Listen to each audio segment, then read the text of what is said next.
social, music, talk. Here at the American River, home of the California Gold Rush, and I have another very interesting gold rush story for you today. It involves the music industry, which issues gold and platinum records, or has since the late 50s, and now it's possible to get those awards through streaming, but at one time it had to do with a number of albums or singles sold to retail outlets. So the Moody Blues, one of the most influential bands in rock history, is the topic for today's Riverside Chat, because one of their founding members, Mike Pinder, passed away at the end of April 2024. And so it's just interesting that Mike Pinder chose to move from the UK to the United States, and the place where he wound up was Grass Valley. So I think the reason people go there, the main reason, is it's just a peaceful artistic community. There's just a lot of good vibes there, and it's a great place to be, even if you're not a musician, but especially if you're a musician, because it just has this very artistic ideology that goes along with that community. That's interesting that he was able to kind of have anonymity and not make a big deal out of being such a very influential rock musician, because he's the guy who introduced John Lennon to a very super important electronic keyboard instrument in the 1960s, before synthesizers.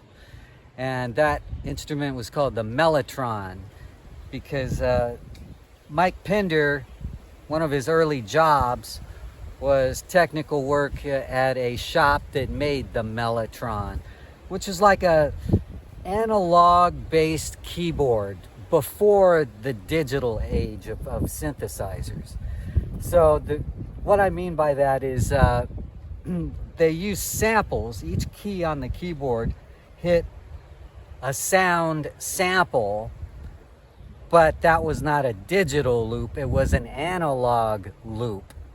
In other words, it was tape, physical tape that played when you hit the key, like a little tape recorder would hit the sound of that note. And you had to press hard for the note to sustain, but it had a really nice full sound to it. And that sound can be heard on the Beatles' hit Strawberry Fields Forever. One of the most innovative recordings ever made. The Moody Blues featured the Mellotron on their first big hit with the Mellotron was a song called Nights in White Satin / Late Lament. Now that track was featured, it was a long, like 7-minute track that was featured on their album Days of Future Past in 1967. And that album came out the same year as Sgt. Pepper, but you can hear that keyboard sound on Nights in White Satin. And then at the end there's this poem narrated by Mike Pinder. So that's one of the rare times you heard his voice distinctly with the Moody Blues, who had different lead singers, like started off with Denny Lane, who ended up in Paul McCartney and Wings. He had the hit Go Now in 1964, which was an R&B cover. The next lead singer they got was chosen by Mike Pinder. He was very influential in bringing Justin Hayward to the Moody Blues as the lead singer. And then from then on, they just started having million-selling albums, like all the time. Like most of their albums either went gold or platinum. And so the song Nights in White Satin originally came out on the album Days of Future Past in 1967. And then that song was too long to be a single at that time. So, but it did come out 5 years later in 1972, reissued as a shorter version without the poem. And that version was a big hit in the United States. So from then on, they just started having these big selling albums.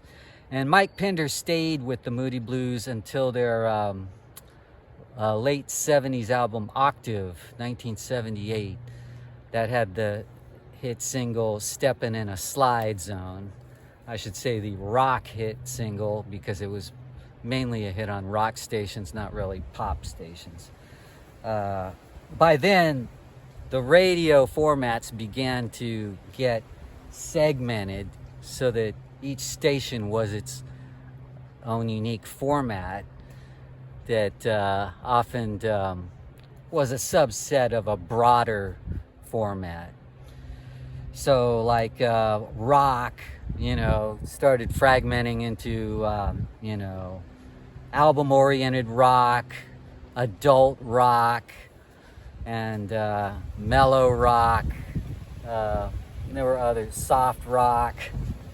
Just different forms of rock started to emerge. And you could call top 40 like pop rock, because it still had a lot of rock in it in the 70s. And the Moody Blues still had top 40 hits through the 80s, even after Mike Pinder left. But Mike Pinder still played the Mellotron on their 1978 album Octave. And then he left the Moody Blues.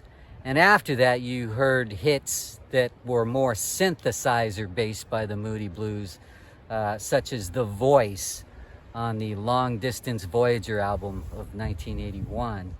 And later on, Your Wildest Dreams, 1986, was a great tune, great pop rock tune that came from the album The Other Side of Life. So if you have tickets to any of these shows, ticket stubs, that's great memorabilia, that I think matters to a lot of rock fans of the 60s and 70s. I'm a rock fan. That's why I hang out at the river, because I'm surrounded by cool rocks. Moody Blues, their type of rock, some called it progressive rock. Some called it, later on, synth rock. Some called it classical rock, because they did mix classical sounds with their music, and it had that effect from the Mellotron. So the Mellotron lasted from the early 60s through the late 70s. It began to dissolve from pop music by the late 70s, when more elaborate synthesizers came on the scene. Synthesizers like the Moog synthesizer started appearing in the mid to late 60s. The Doors used it. It just became the staple sound of like orchestral rock or even progressive rock. By the 80s, of course, you had digital synthesizers. So that's how Mike Pinder played an important role in music history.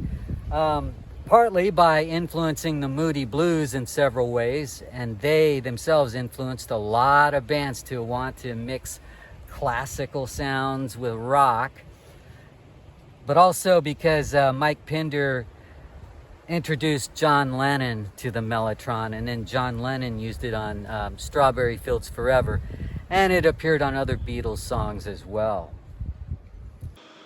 You can learn more about Mike Pinder and the Moody Blues from a book written by two friends of mine, Marty Smiley Childs and Jeff March from Northern California. And the book is Where Have All the Pop Stars Gone? They have several chapters that they've interviewed these artists personally, and that includes the Moody Blues. So that's it for now, for another Riverside chat. Talking golden memories, golden oldies, golden platinum albums from the Moody Blues, who weren't that far from Sacramento. And they definitely are part of Sacramento history. What's ironic is I saw them in 1986 in the San Francisco Bay Area, even though they had come to Sacramento on that same tour. So I never saw them in Sacramento, but I did get to see them in the Bay Area, and that was one of the best concerts I've ever seen or heard. Social music.